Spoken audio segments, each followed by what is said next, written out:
Et maintenant, on va s'intéresser au chou kale. C'est quelque chose de très tendance en ce moment. Ça nous vient des États-Unis, mais nous, on est allé en Bretagne pour rencontrer un couple de producteurs.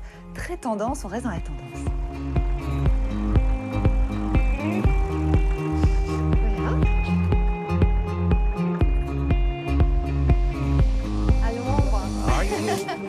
Quand on a conçu Légumes Project, on a voulu s'adresser au public de groupe et puis aussi aux individuels, aux familles. Et on se rendait compte que les personnes qui venaient ici en vacances ne savaient pas où s'informer au niveau des légumes, parce qu'on est quand même dans une zone légumière, une des plus importantes en France. Il n'y avait pas de vitrine. On a eu envie de transmettre tout ça et plus largement de parler de l'alimentation. Tiens, mais qu'est-ce que c'est que ça? Mais sortez-le, sortez-le. Le chou kale, c'est très certainement un des choux les plus anciens qui soit. Il fait partie de la famille des brassicacées.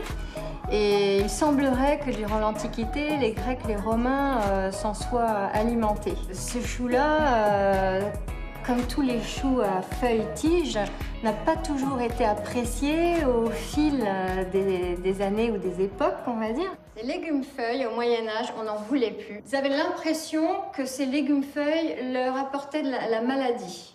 Donc, ils ont banni les légumes-feuilles et c'est comme ça qu'ont disparu un certain nombre de choux-feuilles, comme le chou kale, par exemple. C'est une découverte que j'avais faite il y a 8 ans dans le Lincolnshire, juste au nord de Londres. Lorsque je suis rentrée d'Angleterre, j'ai parlé à mon époux de ce chou que pour ma part je n'avais jamais vu. Je lui disais que pour lui ce serait très certainement un légume chouette à faire, puisqu'il avait envie aussi de mettre d'autres légumes que le chou-fleur, l'artichaut, etc.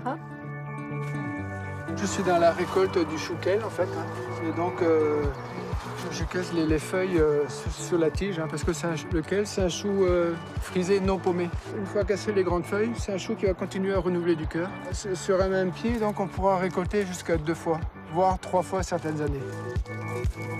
Normalement c'est un chou d'hiver, donc c'est une culture qu'on fait d'hiver.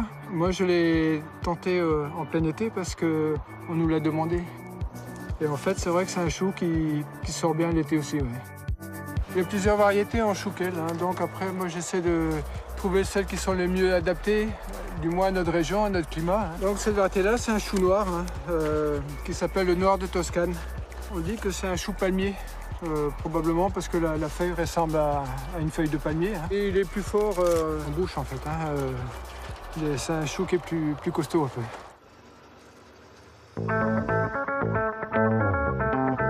Quand je l'ai mis en culture, je ne savais pas du tout comment il allait se comporter. Je ne connaissais pas non plus forcément ses ravageurs.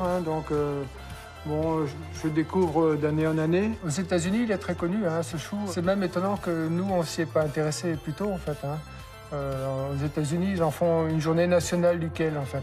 C'est vrai que c'est une culture qui est très connue là-bas. Je suis qu'au début de ma production, en fait. C'est vrai que j'en ai fait un peu mon cheval de bataille sur l'exploitation. Tenez, monsieur. On a fait juste un échantillon au départ, une petite parcelle.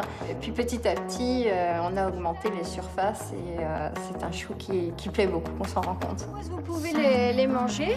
Ça se mange cru. Vous prenez un bout. C'est un détoxifiant incroyable, il a des antioxydants, donc il renforce le système immunitaire, il a beaucoup de vitamine C, il a beaucoup de potassium et magnésium, donc ensemble, c'est vraiment de l'énergie. Il a vraiment tout ce qu'il faut. Certains médecins s'appuient sur des études, il semblerait, pour dire qu'il fait partie des super-aliments. On peut le faire cru, émincé fin, ou alors on le fait sauter à la poêle ou en soupe. Enfin, franchement, c'est un des légumes les plus faciles à consommer. Savez-vous planter les choux à la mode de chez nous? Planter les choux, c'est pas tabou.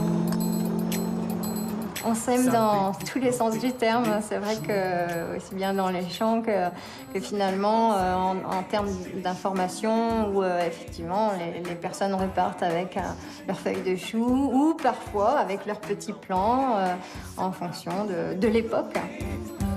Savez-vous planter les choux? choux.